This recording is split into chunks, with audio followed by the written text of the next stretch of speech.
We have a couple different DOVIA board members on today. So hi everybody. Thanks for being here. If you have questions in the chat, just throw them and then we're going to pause a few times throughout the presentation to address those questions. And at the end, I'll let you know when our next training is, and I'll talk a little bit about CCOV for this year. But we'll go ahead and get started. All right. Well, thanks everybody. I'm Dr. Nathan. I'm from West Central Indiana. So if you find a map and put your finger on Indianapolis and then take it to the left down I-70 to the Illinois-Indiana border, we're right on the Illinois-Indiana border. And so actually, I'll share a little bit, but my day job, I'm a professor at Indiana State University. And so we're famous for Larry Bird played here. So if you're a basketball fan with March Madness just ending, and I was just out in your neck of the woods. I was just talking with Megan about my first Buc-ee's experience north of Denver last summer on my way to Glacier National Park and some other work that I was doing out there this summer. So, anyways, thanks for being here. We're here to talk today about the role of organizational culture and how it impacts volunteer recruitment and retention. And so I hope it's useful and hope you get something out of it. If you just have a burning question, just shout out, unmute, shout out. I love for cameras to be on if you're comfortable. It makes me actually feel like I'm talking to somebody, but if you're woofing your lunch down or just want it off, that's fine too. And then just ask you to mute, if it looks like everybody's muted unless you need to speak up. You're also welcome to chat in if you want to chat your question in.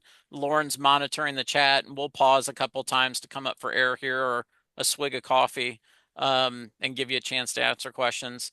I'm a lot of slides guy, just so you know.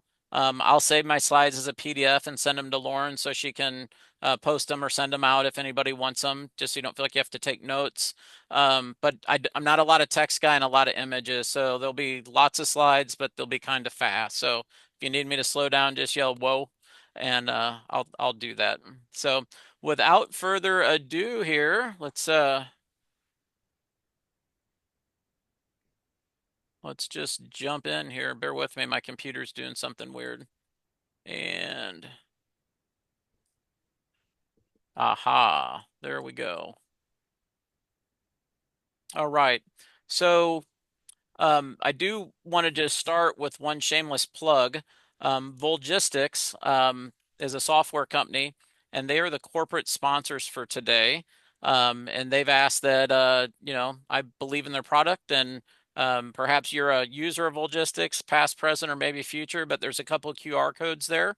I'll have 4 QR codes throughout the presentation. 2 of them are here. These same 2 will be at the end if you don't have your phone ready. But Volgistics is very much interested in you scheduling a live demo, so the QR code on the left, or if you want to sign up for some free training, you can do that with the QR code on the right. But Volgistics is a corporate sponsor of DOVIA, Colorado, and they are the sponsors to bring the presentation to you today.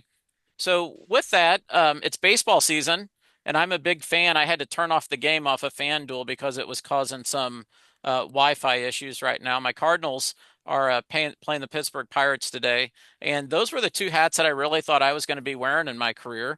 I was a very optimistic 10-year-old thinking, what am I going to do with my life? And I thought it was going to be, playing for the Cardinals. That didn't work out. I got these 2 hats. And I'll tell you just a little bit to kind of position today's presentation on the hats that I wear for this bald little head. First hat is my consulting hat. This is my company called Driven Strategic LLC. And through this company, I spend a lot of time doing consulting work related to strategy development, fundraising, program development, evaluation, and volunteer engagement. A lot of the organizations I work with are the Indiana Youth Institute and the National Association of Park Foundations. And then I've also been out in your neck of the woods doing some work for Parks and Rec with the city of Steamboat Springs. And you'll see I do, my primary background is parks and recreation serving youth serving nonprofits that use recreation as a tool for human development. So YMCA's, Boys and Girls Clubs, summer camps, Boy Scouts, Girl Scouts, Big Brothers, Big Sisters, kind of that whole recreation-based nonprofit world with kids, and then parks and recreation and, kind of state and national public lands is my primary background. So I've spent some time with your Colorado Park and Recreation Association. I don't know if we have any Parks and Rec people in the room today, but if you do, hopefully maybe you caught that article in the Colorado Byline.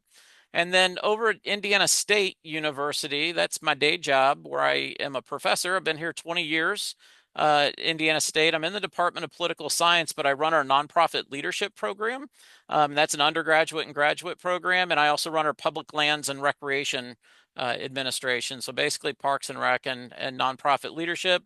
And honestly, the only way I know how to teach, and I always get this. I go home for a high school class reunion back to St. Louis, and all the old guys laugh at me. They say, "What's a professor of recreation and nonprofit leadership?" And I say, and they laugh. And then the university basically says, well, I basically tell them university pays me a salary, and then I volunteer all over the place and drag my students with me. So I'm very much what we call an engaged scholar or a community-based educator, where I'm actively engaging every class, whether it's online or in person, and service learning and community engagement, where we're partnering with volunteer managers, fundraisers, executive directors, to do all things, nonprofit management through service learning partnerships. We work with a lot of park and recreation organizations, like some of our national park conservancies, national forest conservancies, and we're really active right now. I managed to find myself park board president for the city of Terre Haute, Indiana's Park and Recreation Board. And one of my biggest concerns is our capacity of our staff, where I'm working with the mayor to actually create a leader of volunteers position. And I'm finding the biggest issue I have right now to really make volunteerism impactful on our master plan for our Parks and Rec department is our union contract. And so our union contract's about to expire with the Teamsters. And if you don't know Terre Haute, Eugene Debs is from Terre Haute. We have a strong labor um, history in Terre Haute. Eugene Debs was actually a communist that ran for president 5 times in the late 1800s and early 1900s, and was actually jailed by the Republicans and Democrats. And he actually won enough popular votes to get electoral votes in the Electoral College from prison. So some Terre Haute history there, but navigating us being a very strong union community and what that union contract's going to look like with our park and recreation board and the city government will really impact kind of what our volunteer program is going to look like. So, I'm actively doing volunteer management as a CVA myself. Um, with that, in Indiana State University, this is shameless plug number 2. We do have an online Masters of Public Administration program, fully online 8-week courses. And we do have a nonprofit management concentration that includes a 500 level course it's actually titled Volunteer Engagement, and it's based on the CCVA competencies for the CVA certification. If you are already certified as a CVA, we do what's called CPL, credit for prior learning, and we'll actually give you credit for that course and time served towards your degree. So it's a great way to be online, further your career, and get credit for prior learning to make some progress on your master's degree. Also, if you don't have a bachelor's degree yet, we have a leadership and professional development program for working adults with some college and no degree. And so many of you maybe have 2, 3, 4 transcripts, and then life happened. You bought a house, had a baby, got a job, and maybe you're not quite done with that bachelor's degree yet. We'll actually allow you to transfer in 70 to 90 hours of anything from anywhere as long as it's accredited. And then you do a minimum of 30 hours with us, and we can issue a bachelor's of science degree. And we have a civic and nonprofit engagement track on that, of which the volunteer engagement class is also a part of that at the undergraduate level. And this program also has a high level of credit for prior learning. So if you want to chat about that, shoot me an email when we're done, take a QR code, and I'd be glad to chat with you. But we're always interested when we do these presentations to let people know about our online programming. So all that said, with those 2 hats, I consider myself a fierce pracademic. People say, what the heck's driven strategic LLC? And I said, well, those are the 2 words that describe me. I'm a driven pracademic and a strategic consultant.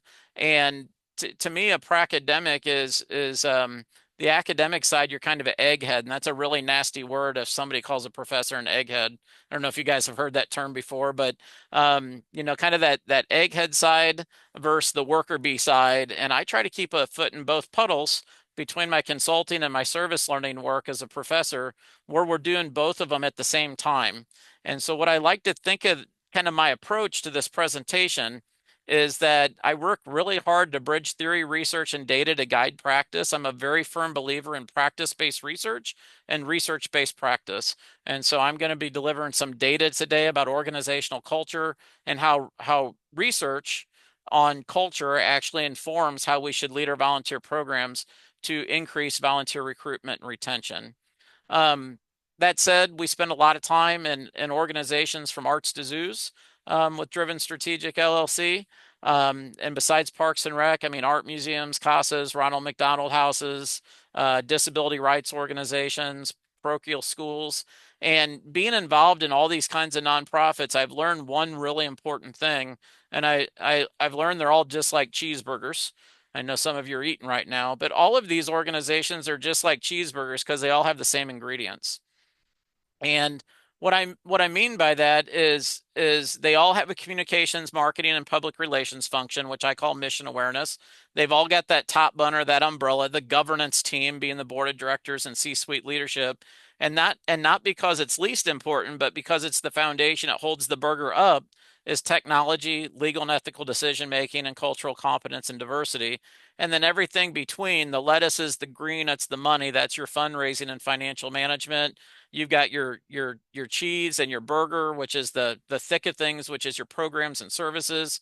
And then you have what we're here today is the volunteer engagement and human resources and the relationship building and resource development. And a lot of people look at the lettuce and think money and they think fundraising. But I'm a firm believer in fundraising is just one kind of philanthropy. I don't know if anybody's ever heard of Robert Payton's book, Philanthropy. Has anybody seen this book or heard of this book before? A few of you. So Dr. Payton actually defines philanthropy as any voluntary action for the public good. So when most people hear philanthropy, they just think donations, right? Planned gifts, bequests, cash gifts, but more on the fundraising side with our friends over in development. But he defines philanthropy broadly to include volunteerism. And so when I think about relationship building and resource development, it's not just about fundraising, but it's also about not just treasure, but time and talent in the volunteerism role. So with that, from my perspective with Driven Strategic, we talk a lot about strategic living and strategic service engagement, but today we really want to talk about strategic nonprofit leadership and more specifically the role of volunteer engagement as strategic nonprofit leadership. I gotta admit, when I became a CVA, I couched my application and my portfolio as a university-based student volunteer administrator. So some of you are hospital volunteer administrators, some are in parks and recreation, some are museum volunteer administrators, but most of my volunteer administration work and practice is actually connected with my role as a professor with our Center for Community Engagement and how we interact, engaging internships, volunteerism, student clubs. We have our Backcountry Hunters and Anglers Collegiate Chapter working with Indiana DNR this Saturday with my Boy Scout troop, all doing volunteer work related to upland game habitat and invasive species removal this weekend. So we do, in my faculty role, do a ton of volunteer administration tied to my classes and also tied to co-curricular stuff. I also got to admit, and you're going to hear this in the research that I provide, but my primary background is parks and recreation, and parks and recreation theoretically is guided by psychology and sociology in terms of the psychology of leisure and the sociology of leisure. And you're going to hear me talk a little bit about the role of leisure theory and volunteer satisfaction and volunteer retention.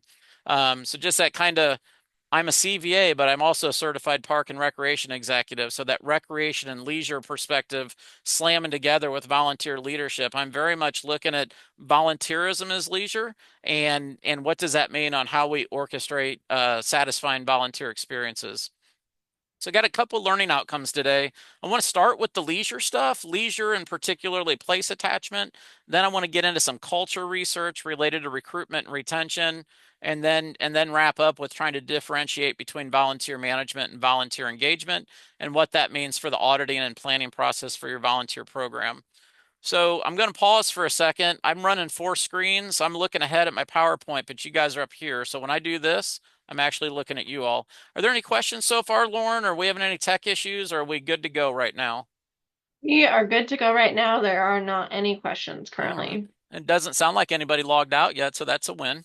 So We're all still here. still here. Good. Well, let's jump into this leisure and place attachment bit. Um, I want to start with the idea that culture, organizational culture, starts with your board of directors. Your board of directors and how they interact with the organization. They are the ones that really initiate what the culture is going to be and how it's going to be sustained, and recognize that your board of directors are the cornerstone or the foundation, the cornerstone to the foundation of your organization. And so if organizations having culture issues, we got to kind of like take it all the way back up to the board of directors and look at how their culture is and how the relationship between the board and the board president and the executive directors relationship is, and then how that relationship with the executive director cascades over the staff and the volunteers and the program and service participants, recipients, clients, patients, visitors, users, whatever your agency might call the recipients of your programs and services. A big part of culture at the board level is a culture of transparency, and not just financial transparency, but all kinds of transparency, as well as accountability and being accountable to our donors and to our participants and to our volunteers, and having a culture of good governance. Again, accountability, transparency, legal and ethical decision making, responsiveness to the needs of your community as it relates to those you choose to serve, inclusivity, participatory leadership, consensus oriented, and also the culture of that board meeting its fiduciary duty, big fancy F word for the day, that really comes down to their duty of care, loyalty, and obedience. And so if you're not familiar with this idea of a fiduciary duty of your individual members of the board and the board as a whole, as a group, they have a duty of care, a duty of loyalty, and a duty of obedience. And you'll find that financial issues fall into all three of those categories, and so do issues related to volunteerism. Your board also has a responsibility to maintain, if it's a new organization to create, and maintain bylaws and articles of incorporation, and recognize so much of organizational culture is actually set in bylaws.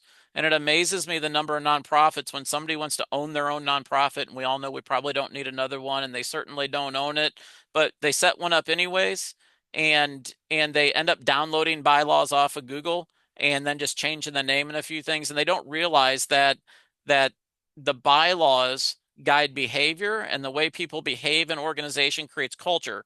So if you want to address human behavior in an organization, it starts with how you tell them they need to behave in your bylaws, right? And so that's all board stuff. I mean, from the issue of how the board interacts and behaves, to their relationship with the executive director, to their accountability, their transparency, their good governance, their fiduciary duties, and how they construct their articles of incorporation bylaws. I know this like 30,000-foot view, but culture really does start here.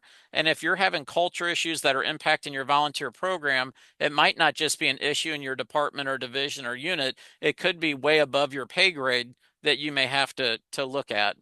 So, boards of directors should also, guide, in terms of roles and responsibilities of nonprofit and boards, and even public boards like park boards.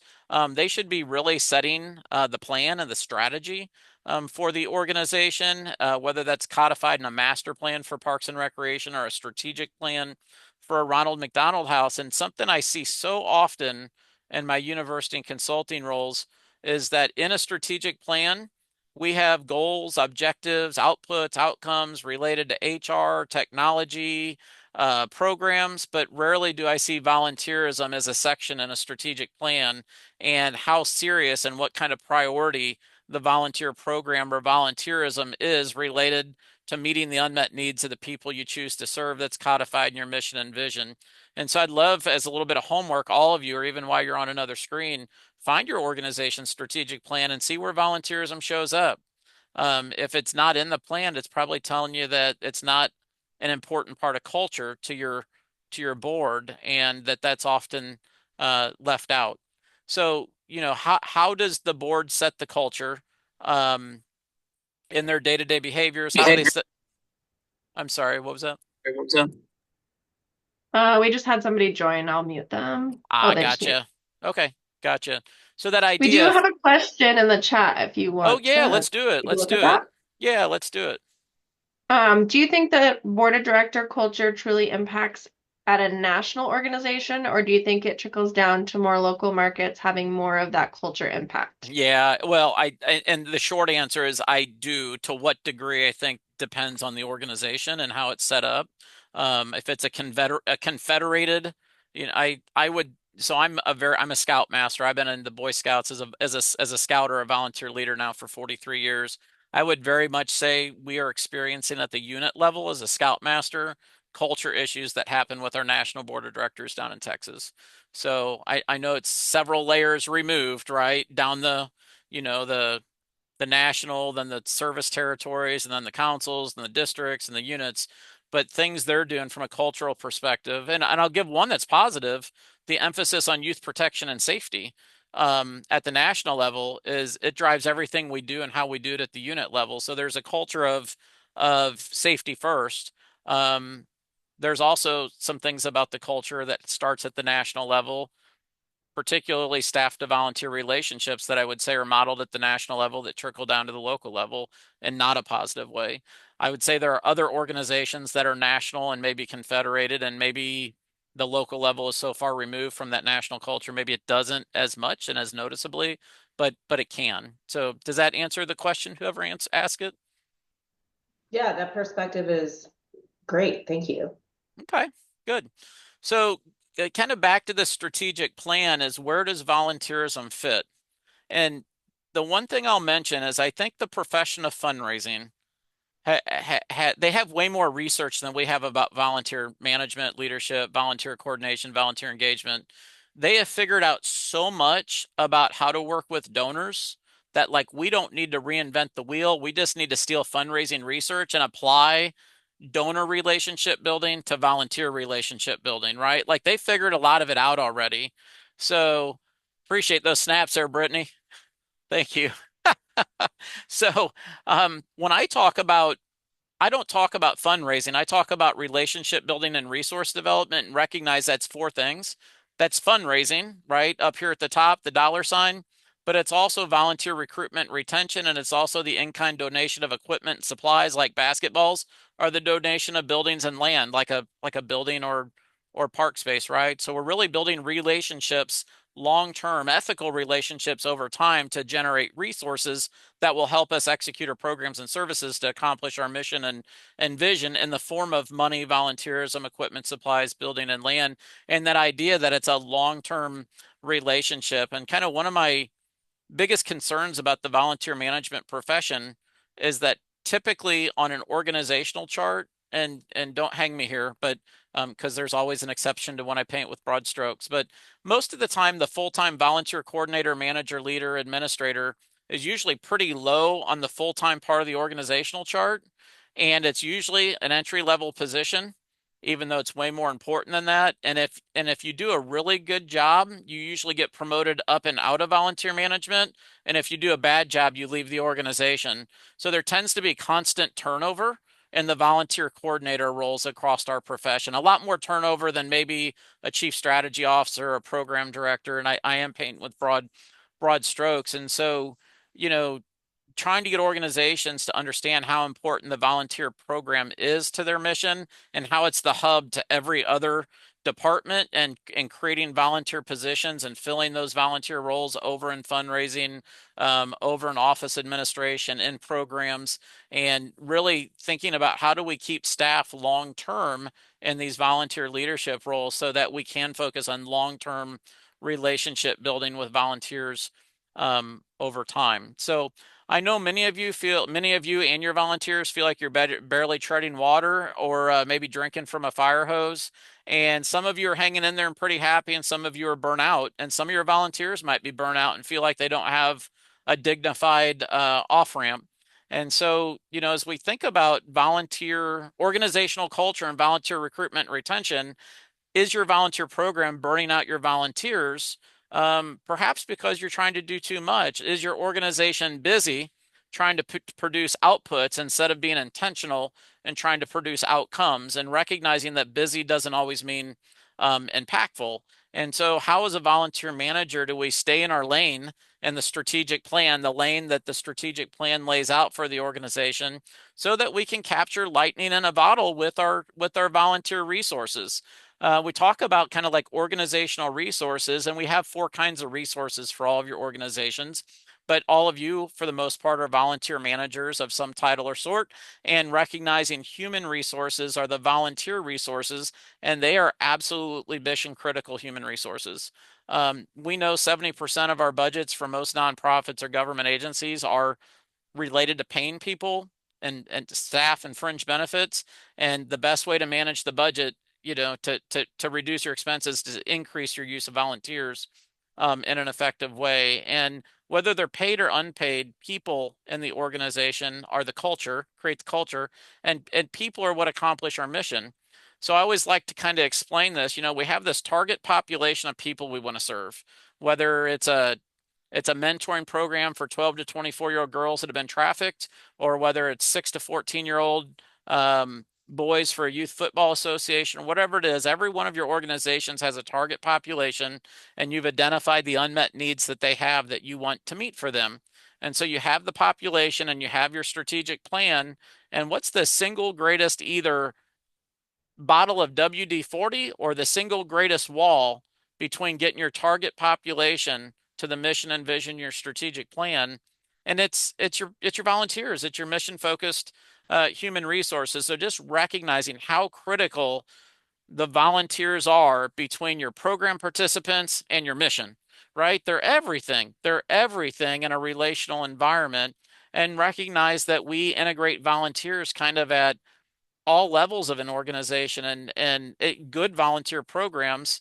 The board members are typically volunteers, and then some organizations just have people answering phones or mopping floors. But where in the middle of being on the board or doing mundane tasks that we could train monkeys to do, how can we engage volunteers in the middle of the organization as highly skilled pro bono volunteers that can do things like accounting and strategy work and um, maintenance and a variety of other things that takes a high level of professional skill or training? So anything that I talk about in terms of volunteer recruitment and retention, and any strategies that I'm going to share related to culture are always in line with our CCVA professional ethics, right? That we have to manage and lead our volunteers within our organizations from an ethical framework. And then how do we recognize how important our role is in building relationships with prospective volunteers and current volunteers and past volunteers, recognizing volunteers are the secret sauce to pull in our program participants to our mission. And it's really this idea that the volunteer resources are the one that accomplish what I call the 3 O's of community work: objectives, outputs, and outcomes, right? We have to accomplish objectives to produce outputs to achieve outcomes. We can't achieve outcomes tied to our mission unless we produce outputs. And if we only produce outputs, we can't accomplish our mission unless we've achieved outcomes, right? If the outcome is to teach young men to swim, we have to actually produce program participants. But if we only wrote that we delivered swim lessons to 25 kids this year, but we actually didn't teach them to swim or tread water or breathe underwater, we didn't accomplish our outcome. And so recognizing that objectives lead to outputs, outputs lead to outcomes, outcomes lead to mission, mission leads to vision. And recognize our volunteers, and coming back to the leisure piece, is volunteers are spending their discretionary time, their free time, and their discretionary money, and they could be spending that time and money doing a lot of other things, but they're choosing to work for free for you. And the question is why? And one of the biggest reasons why is they're finding that it could be a very good leisure experience, that your volunteer program. I always like to say, like I always like to say the volunteer program is a program area. If you think of a YMCA, there's the fitness, the pool, right, the childcare, and then there's the volunteer program. And the volunteer program is just as important mission focused program for those program participants as the kids doing swim lessons or a fitness class, right? And this idea that we have to think about leisure theory, because people are spending their free time and discretionary money during their leisure time to work for free for you. So all of this comes down, to your mission and vision, and recognizing, every every decision's a finance decision, and every decision's a mission decision, and every decision in a nonprofit's a culture decision. And I don't think we often think when we're making decisions in our organizations that we think of them in a three-pronged swim like a school of fish kind of thing, that every decision is a culture decision, every decision's a mission and vision decision, and every decision's a finance decision. But this idea of how do we design programs that create a satisfying leisure experience for your volunteers, and recognizing that your volunteer program is often viewed by your volunteers as they're going there to have fun because it's their leisure time, and their leisure, it's the time where they want to experience leisure while they help you do work. And so as a volunteer manager, what do we need to know about the psychology of leisure? And through research, we've learned that leisure experiences are shaped by four components: intrinsic motivation, perceived freedom, perceived confidence, and positive effect. Positive effect is all the warm, fuzzy stuff. They feel appreciated.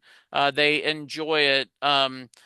They feel socially connected. They're happy. All of those warm, fuzzy emotions that go on between the ears while, before, during, and after they have a volunteer shift with you is that positive effect. And so taking this idea of what makes a program experience a leisure experience, and then how can we build these pieces of a leisure experience into our volunteer program is going to be an important part of creating a culture that recruits and retains volunteers. So I'm going to pause for a second. It looks like we're doing pretty good on time. What questions do we have right now? Any questions? We're good. We're doing okay, Lauren? None in the chat. Yeah, none in the chat, but if anyone wants to unmute, feel free to ask questions. I haven't lost the room yet, have I? Doing okay? You're doing great. Okay. Yeah. Okay. Well, it doesn't sound like any questions right now. So the next piece is this concept of place attachment. Place attachment is a psychological construct about how people connect to places. And so people really connect to a camp. I actually took my oldest son that has severe special needs back to my home church camp for father-son retreat this weekend, and that's the camp I grew up at. That's camp I worked at. That's the camp that we've been going to for 16 years. But that actual space, I've had so many unique relational experiences as a kid and a staff member and as an adult, with friends, camp friends, my first pen pals in the early 80s, 83, 84, kind of that area. It's a really special place because of the time I spent with people that made that lodge, that boathouse, that campsite, that dining hall, a special place. And many of your volunteers do or could have strong place attachment with your agency, even if it's like a place, maybe a visiting nurses association or a hospice association where some very unpleasant things are happening, but that there are strong, deep relationships where people attach to your organization or attach to your office space or your program location. So this kind of the symbolic relationship formed by people giving culturally shared emotional affective meanings to particular spaces or pieces of land. And what we've learned about place attachment is that we have to build place identity and place dependence. So place identity is when somebody values a particular setting for an emotional symbolic reason. And then place dependence is they have to have that place to do the activity. So like if you're going to kayak, you need a river, right? Like you can't kayak in a sandbox at the golf course, right? So there's place dependence and place identity, and those two things together connect the place attachment. So this is a pretty easy sell when you're talking about a camp, Parks and Recreation Department, a national park. But many of your other organizations, I've lived in Ronald McDonald houses as a parent. That's a different thing than camp, but I still have place attachment to that experience. And many of you might think about, how do people establish relational connections in time and space and in community and communion with staff and volunteers in your office spaces and at your organizations and agencies, where you might be able to increase the place attachment that people have to your spaces and to your organizations. So from a Parks and Recreation standpoint, this is a civilian conservation corps stairway from the 30s in Shawnee National Forest in Southern Illinois. But what I've tried to do is kind of outline stair steps from non-user at the bottom to donor at the plan giving level. And it's this idea that as park and recreation volunteer managers and program directors, a lot of people don't use parks, so they're a non-user.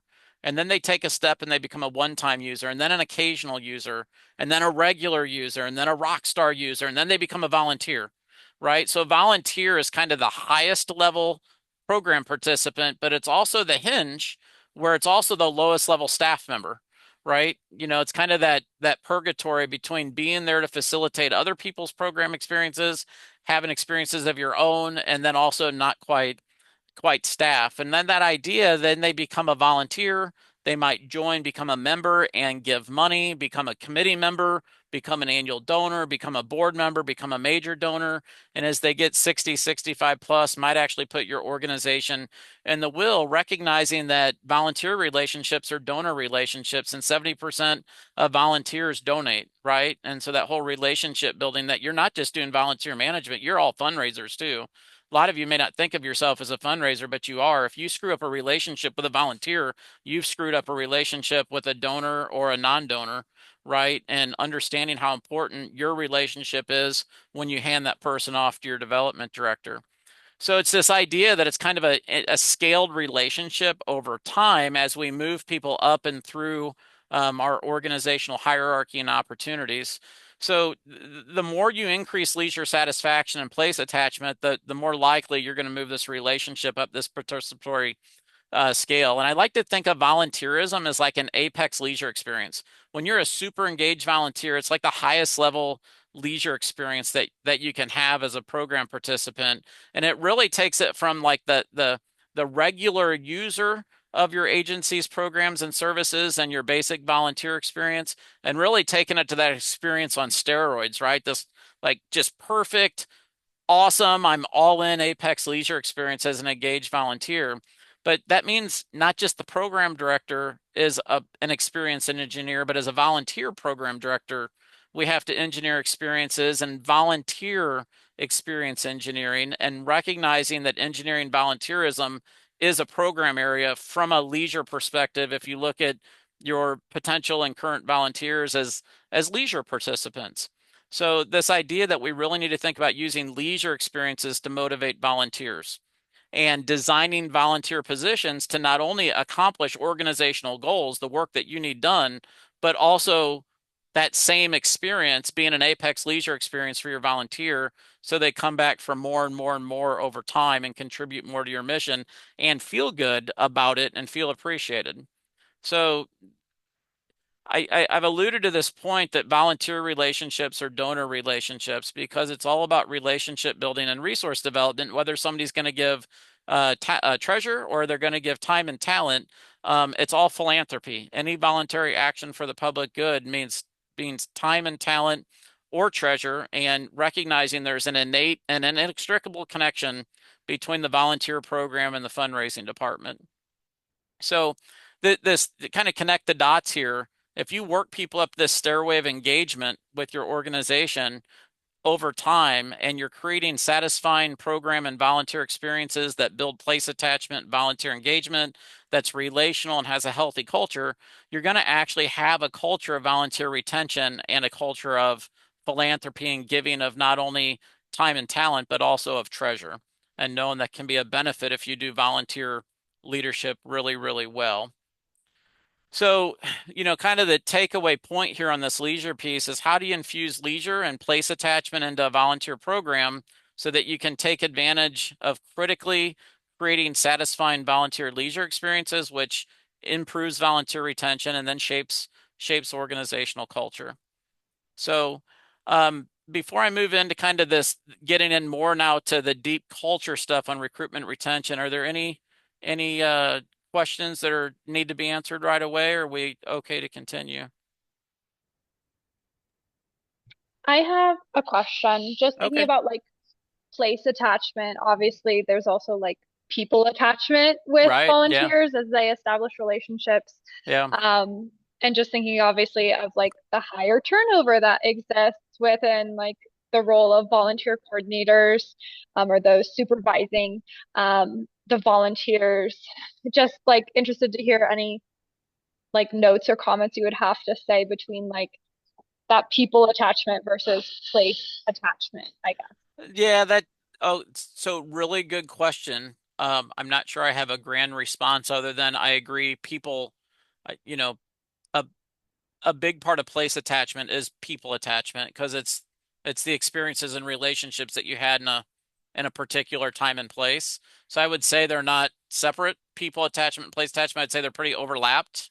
One would argue you could go on a through hike of the Appalachian Trail by yourself and have place attachment, right? But the research I've read, and I don't want to go too far down the rabbit hole, is the more you do it in community with other people, the more likely you have higher place attachment. So the people attachment actually kind of greases the wheels for place attachment is kind of my understanding of that research. But yeah, it's a good point and one that I'll be sure to make next time. Does that answer your question, Megan? Yeah, that's helpful. I'm thinking too, just like in our experience, we have some volunteers that are very connected with our mission and like regardless of what staff we have, like they've been with us through thick and thin, but then we have other volunteers who like once they build a really strong connection with someone and that team member leaves and whoever comes back doesn't like fill their cup in that way anymore. Sometimes they've transitioned to a different volunteer role within our organization that's with a different team member, things like that. So it's just interesting to like think through the application of that Yeah. like ideology Yeah, I'm and like tracking what with I you. witness here. Yeah, I'm tracking you. And again, yeah, I'm trying to apply this across lots of kinds of organizations too, from kind of a recreation leisure lens. But yeah, I think you're thinking about it the right way. So yeah, thank you for that. So let's jump in now and deeply into culture and recruitment and retention. And I want you to write this one down, the next slide. It's going to be really important. Um, Culture always trumps strategy, my friends. Okay, organizational culture always trumps strategy. Let me say it again. Culture always trumps strategy. And over 32 years of being in this field, I started on my first nonprofit board as a 16-year-old for a Boy Scout council. Um, and over the years, in a variety of roles, a founder, an executive director, a consultant, a professor, a researcher, volunteer, whatever, I figured out this is my riddle. This is how I diagnose organizations as a consultant. But culture always trumps strategy. Strategy drives structure. Structure requires resources. Resources accomplish objectives, produce outputs, and achieve outcomes. Outcomes effectuate mission. Mission begets vision. So if you think of that as an onion that needs to be peeled back, vision is the outer skin of the onion down here, and culture is the inner core. And so when I'm looking at an organization and they're thinking about hiring me or have hired me, I'll say, well, have they accomplished their vision? And the answer is usually no. And it's like, okay, why not? Well, they haven't accomplished their vision because they haven't accomplished their mission. Have they accomplished their mission? No. Well, why not? Because they haven't achieved the outcomes tied to their mission. Well, why aren't they achieving outcomes? Well, because they're not producing outputs. If they're not producing outputs, it's because they haven't accomplished certain objectives. If they haven't accomplished objectives, it's probably because they have a resource issue, which may be financial resource or it may be human resource, volunteers. If it's not a resource issue, it's probably a structure issue. If it's not a structure issue, it's a strategy issue. If it's not a strategy issue, it's a culture issue.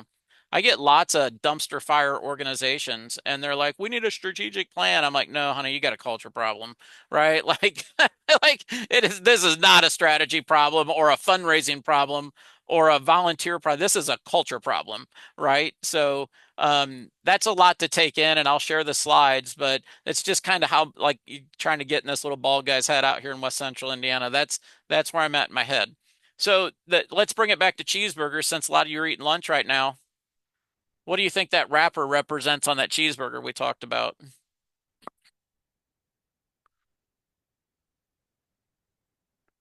Culture. Organizational culture is the metaphor there of the wrapper. That culture envelops the entire organization, all the ingredients. So culture always trumps strategy, which means we make decisions in nonprofits, and you all have roles in making organizational decisions. And I've developed what I call my nonprofit and public strategic decision making prism. Um, it's kind of like Pink Floyd too. With that, but my decision making prism is that every decision we make, whether it's as a volunteer leader or manager or chief strategy officer or as an executive director or board president or whatever, is that every decision should establish, maintain, or enhance a healthy culture. Every decision should meet the needs of the target population of the people that you choose to serve, whether it's people, animals, or Mother Earth, or some combination of those three things that have unmet needs. Every decision should be vision and mission focused, and every decision should be financially responsible, which doesn't mean always profitable. We can lose money, which I call investing financial resources in our mission. Some board members would say we're losing money. I would say no, we're just investing in our mission. But from my perspective, if we're gonna recognize that culture trumps strategy, then we better make decisions that actually establish, maintain, or enhance a healthy organizational and partnership culture. And so, how do we do that? And it's this idea that, organizational structure requires resources, and your volunteers are resources. They're human resources, and they are the thing between the people you serve and your mission and vision and your strategic plan. And most organizations that do volunteer management well are the most successful at accomplishing the objectives that produce the outputs that achieve the outcomes that accomplish the mission, that effectuate the mission, that accomplish the vision. So it's just pretty clear that culture always trumps strategy. And culture is a volunteer resource issue at all levels of the organization, recognizing that culture is kind of like all these things. It's visible in the way work gets done. It's amplified by the behavior of our leaders. It's shared beliefs, values, and assumptions. It's evident in the behaviors of individuals and group, and it's embedded in organizational practices. So with that, I'm going to give you a chance to stop listening to me. I'm going to show you a little video here about organizational culture. Maybe you've seen the monkey experiment. Has anybody seen the monkey experiment? Yes, we can you hear that? Scientists placed 4 monkeys in a room with a stepladder upon which there was a bunch of bananas. Whenever a monkey went to climb the ladder, the other monkeys in the room were sprayed with cold water. The others would attack it to prevent it from doing so. The monkeys learnt to never climb the ladder. But then, one of the monkeys was removed. Naturally, this monkey went for the bananas, and it was customarily attacked and prevented from the ladder. So when another monkey was including the one in the ring, a third monkey was substituted in, and then a fourth final monkey. Others would prevent it from doing so, even though none of them had ever been sprayed with the cold water. When asked why this was, one monkey said, "That's just the way it is."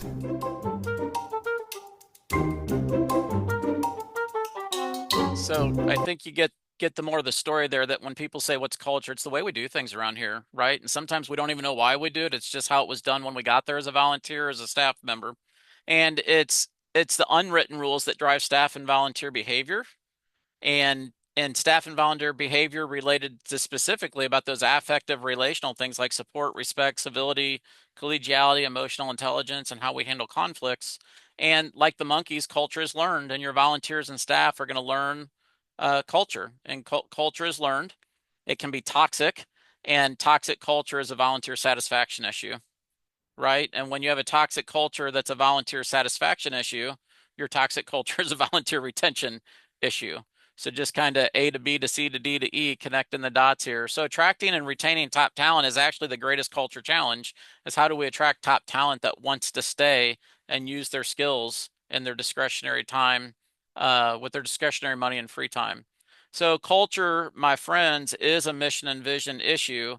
And that is the onion that I shared with you earlier, that culture always trumps strategy. And a lot of organizations, we have to peel that onion all the way back and address culture if we're going to fix our volunteer program or our program design or our fundraising strategy. So if you think you're sniffing around your organization, like when you go home and something stinks and you're like, wow, does the garbage disposal stink, or somebody didn't flush the toilet, or maybe the trash is overflowing in the kitchen, or the dog threw up, you're sniffing around your house, figuring out what stinks.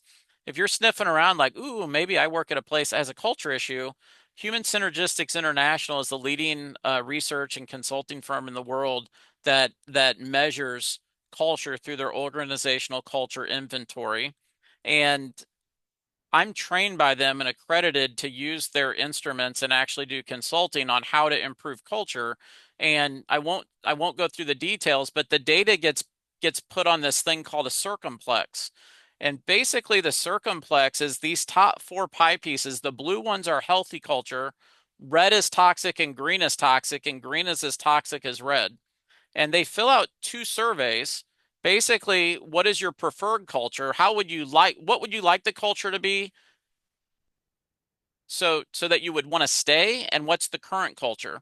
And that data gets plotted, and almost always you'll find the current culture is heavily red and green and very little blue, which is a toxic culture, and a preferred culture is very blue and very little red and green, which is a healthy culture.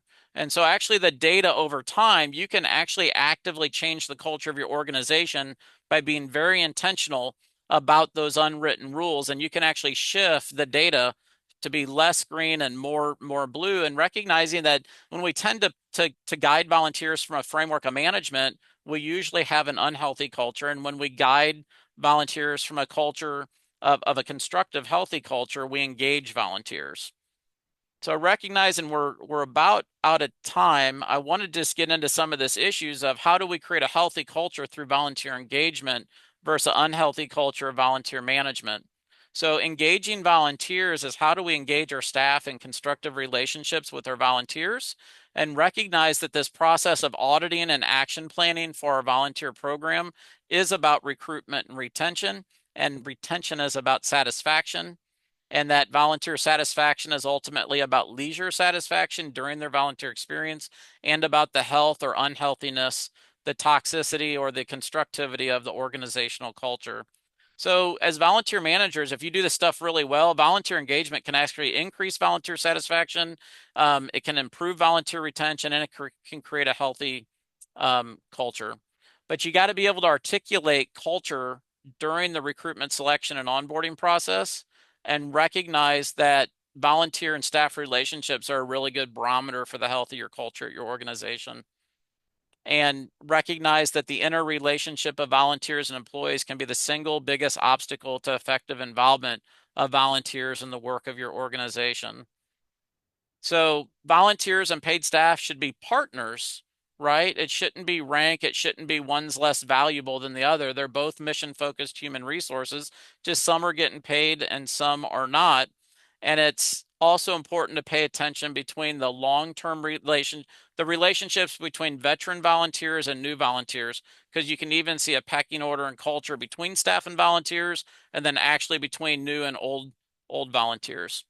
So we're about out of time. So I'm going to jump out just a little bit more and just recognize that volunteer engagement is everybody's business. Nobody volunteers to have a bad time, and nobody wants to be a second-class citizen or member of your organization. And something I've learned through Steve McCurley's work is the respect that an organization gives to you all as volunteer managers is directly proportional to the respect that is given to volunteers. So if the upper staff doesn't respect you, they're not going to respect your volunteers. So with that, I'm going to jump to some engagement stuff here. And this is from the JF Fixler group, which I actually think they're out of Colorado, is how do we shift from volunteer management to culture engagement? We go from recruitment to cultivation and networking, supervision to support, recognition to acknowledgement, retention to sustainability. And your role as volunteer managers or engagers goes from recruitment, recognition, and retention to talent scout, negotiator, facilitator, convener, partner, coach, evaluator, supporter. It's a big difference between managing volunteers here and engaging volunteers here. This leads to a red and green toxic culture. This leads to a blue healthy culture. So I'm going to stop there. I think that's a good place to stop for the day. But let's just end with the fact that volunteer engagement is a strategy that builds capacity through employee and volunteer collaboration to develop high impact, meaningful volunteer opportunities that increase outcomes and influence. So, really volunteer engagement is about increasing the capacity of your organization, and capacity is about abundance, where you can have more resources to help more people through more programs and services, and doing it really, really well, and recognizing how important, if you don't mind culture, you're probably going to have a recruitment and retention problem with your volunteers. So I think I got to stop there. I got about 30 minutes to hang on for questions. I know some of you have other places to be. It's a real pleasure to have a chance to speak with you all, and I hope I get a chance to maybe come out to your conference and meet more of you in person. So I hope that helps for the day. Lauren, do you want to wrap up in any way? Yeah, I just want to say thank you so much. That was a wonderful presentation. Thank you, everybody, for joining us today. Our next education session is going to be Thursday, April 24th, and you can register for that on our website. And then our Colorado Conference on Volunteerism this year is going to be Thursday, September 11th, and registration will open for that in June. So we hope to see you all there. Thank you for joining us today. Have a wonderful rest of your day. I'm glad to hang around for questions if anybody would like to chit chat. Well, I'll ask a question if you don't Please mind. do. Please do. Hit me up on. Thank you so much. I am in Parks and Rec adjacent. Ours is called Parks and Open Space, but Oh, good. slightly different.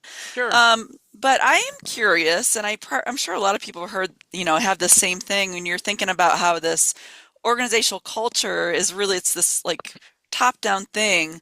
What can I, as a low-level volunteer coordinator, do to change that? Like, do you have suggestions of how, like, I recognize that this is definitely a problem we have, as far as in our own department, is that we've been trying for so long to address the culture in our department. Like, where do you go from here as, me being low level to addressing these high level issues? Yeah, so I'm fiddle-faddling around here. Mhm. Did you see the website I just had up? Um, Is my screen sharing right now?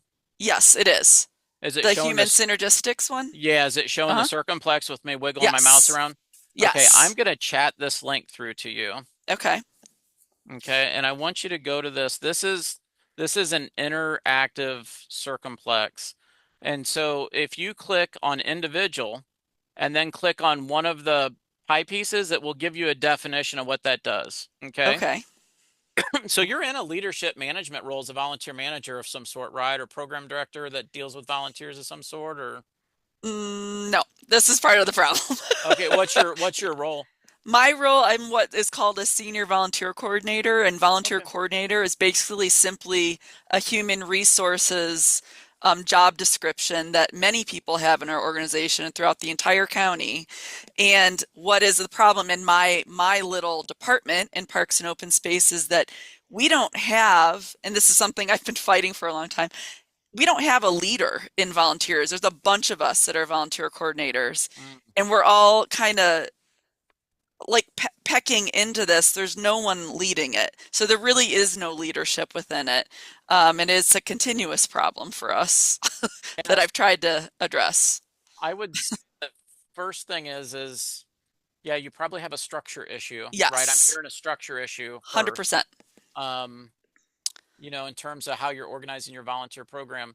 So you may conceive yourself as just an individual in the organization. So see how you can click on these? Yeah. Are you Oh, seeing my wait, screen? I'm not seeing it anymore. I was Right, looking let at me put it back sorry, I was up. looking at my browser. I'm getting goofy here. Let me put it back up. There we go. Yeah. Oh, Okay. So if you double, click there it goes. individual and then click on one of the pie pieces, it gives you a definition. Okay. I would encourage you to think of yourself, consider coordinator as a part of this leader manager, Okay. and then click on achievement. And you'll Okay. see that, let's just say the senior volunteer coordinator, you see where I'm reading this? Yeah. Just subtract manager or leader and say the senior volunteer coordinator motivates and encourages others to set challenging but realistic goals, Uh-huh. establishes plans to reach those goals, and pursue them with enthusiasm. That's what you should be doing to create a blue culture around achievement. You should be encouraging others to gain enjoyment from their work, develop themselves professionally, and approach problems with interest, creativity, and integrity. And that work is paid or unpaid work. Humanistic, Right. encouraging, you're going to motivate and encourage others to be supportive of people, help those around them to grow and develop, and provide them others with positive feedback. And affiliative, you're going to encourage others to treat people as members of the team, be sensitive to the needs of others, interact in friendly and cooperative ways, right? Those are the behaviors that you want to, even though you're not the CEO, you can do this stuff every day, Okay. right? And Yeah. you can contribute to culture and model those things. What you don't want to do is drive others to act forcefully and aggressively, control the people around them, and build up a power base. And you don't want to require others to do only what they're told, clear all decisions with superiors, and please others. And so, like, you don't want to do red, and you don't want to do green, and you do want to do blue. So I think if Okay. you just play with the circumplex and start thinking about culture the way human synergistics is research and teaches it, I think it's Uh-huh. going to give you the words and language you need to work on yourself first, Mhm. right? As just Mhm. one spoke in the wheel of how can I behave in a way so that I'm contributing to a healthy culture first, right? Mhm. Take care of Yeah. your own house before you try to convince everybody else that they're red and green and the problem and you're the blue person, right? Right. And dig deep and look in the mirror and say, well, maybe I am a little bit causing some red in the maybe I am the one causing some red in the organization, Uh-huh. right? Yeah. So, I'm finding that Great. some of the things I'm doing as park board president, I'm trying to elevate the organization to start thinking about CAPRA standards and other things within Yeah. RPA. Mhm. But they're perceiving it as competitive and perfectionistic when I'm meaning it as achievement and this, right? So Right. how I interact with them, my emails, my body language during park board meetings, like I got to work on me if I'm going to contribute to healthy culture in the park with the park board and the staff, right? Yeah. And the mayor's Yeah. office. But this circumplex is the perfect cheat sheet. I It love that. really, Yeah. yeah, it's really good just to dabble with it and play with it. So I hope that helps. That does help a lot. Thank you. Yeah, and keep in touch. Connect with Yeah. me on LinkedIn, and and please, Great. are you seeing my LinkedIn profile I there? am. Yep. Yeah. So, send me a LinkedIn connection, and we can keep in touch. Okay. Thank So, you. yeah, glad to. Any other questions from the crew? I had a question.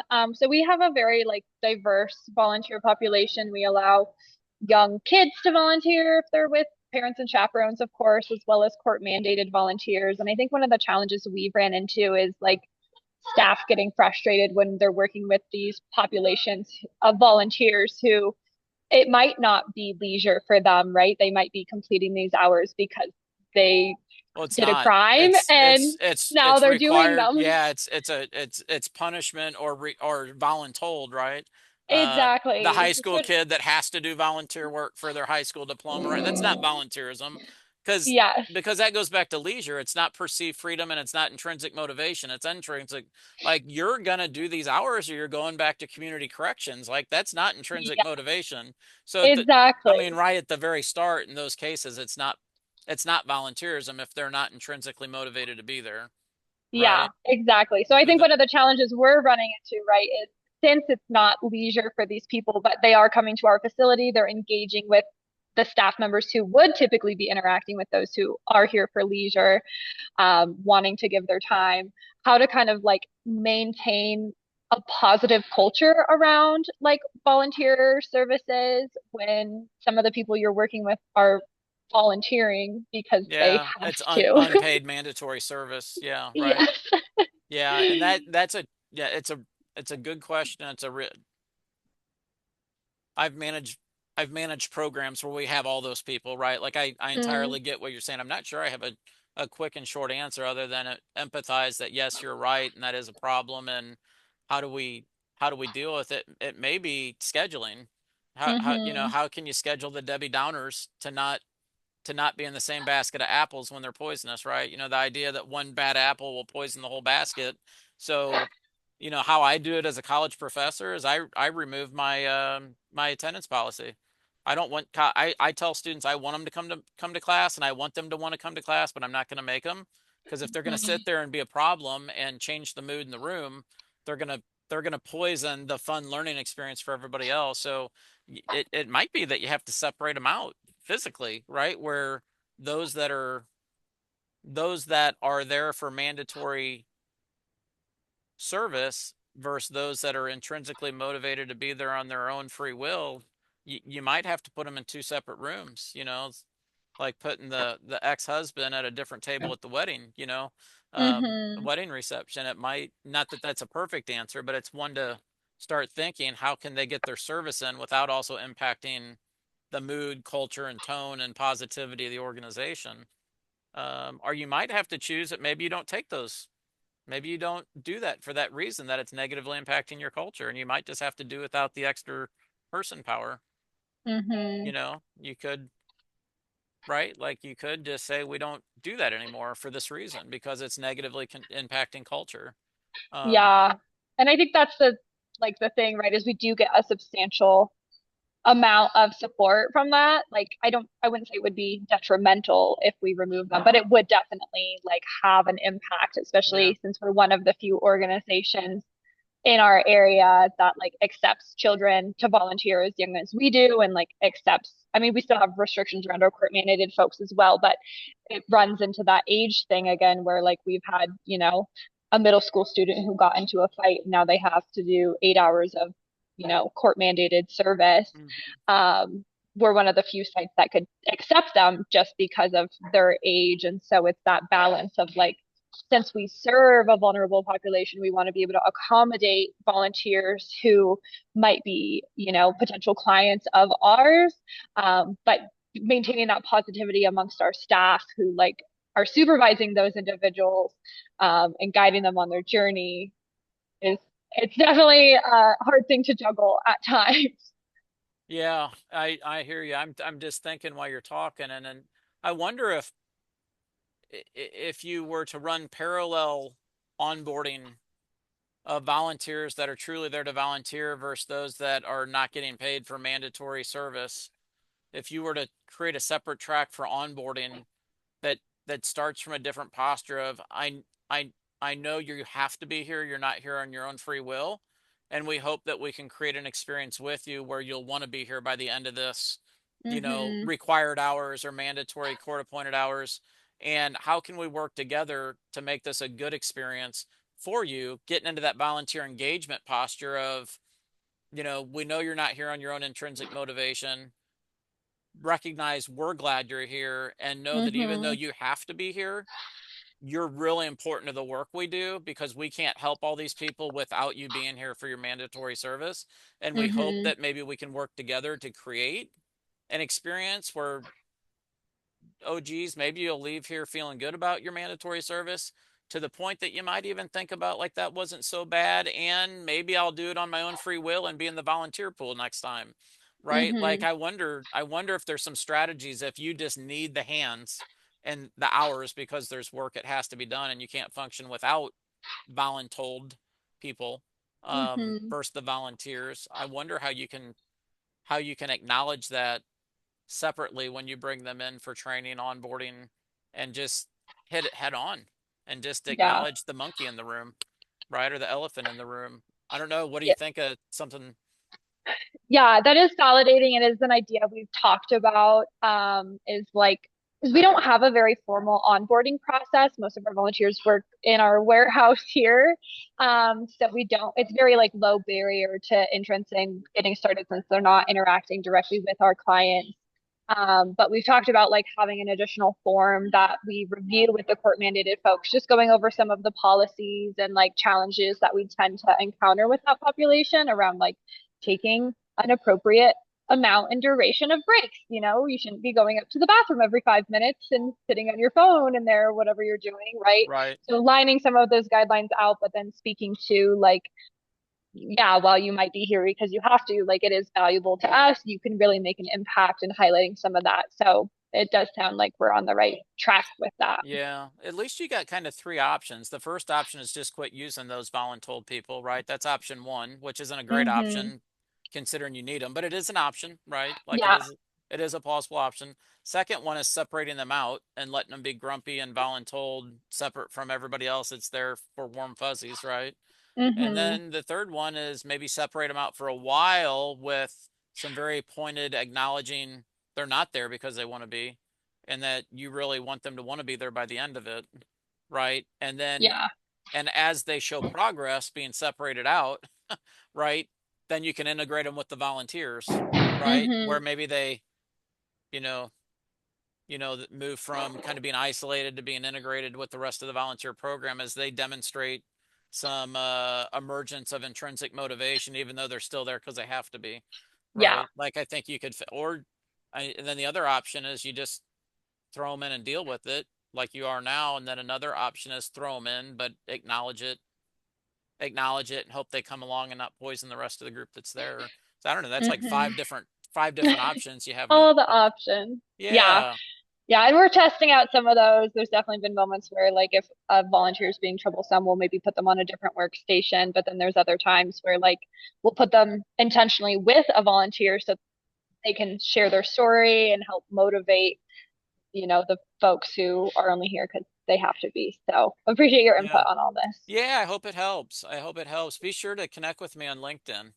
I'd love to For stay in sure. touch. Yeah, and then I got to talk to Lauren and Logistics. We'd love to get out to your conference and meet everybody in person at some point. So Yeah, I sounds haven't gone to good. the conference myself yet, so I'm hoping to be in attendance this year. Yeah. So, well, I'm glad it helped. I appreciate your time today, and keep in touch if there's anything else I can do. Yeah, will do. Thank you, Thanks, Nathan. Megan. Okay, bye-bye. Bye. Sorry to keep you 15 minutes longer than you scheduled for there, Lauren. That's okay. I do have to hop off for another meeting, but Okay. this was awesome, and we would, I think, love to work with you again for more Okay. presentations. Yeah, So would like that. Would you'll like probably that. hear from me at some point. Yeah, that sounds good. Well, I sure appreciate it. I had a good time. I only got to about 2/3, so I tried to cut it off at a place that made like sense where it didn't feel like I just stopped. So did it? Yeah, it felt like it flowed really well. So I Okay. think you did great. It just ran out of time. I've used I updated it and I cut a bunch of stuff out. I used to do this for like a 4-hour workshop and I cut out about 75% of it thinking I had it down to an hour, but I Yeah, think I had it down to an hour and 20 minutes. So I'm glad it felt it felt good. normal Yeah, where I cut it off. Okay, good. I appreciate yeah. that feedback. Good to meet you. Keep in Nice to touch meet and you. Yep, hopefully we'll see you sounds sometime good. soon. Take care. Okay, cool. Thank Bye. you. Bye-bye.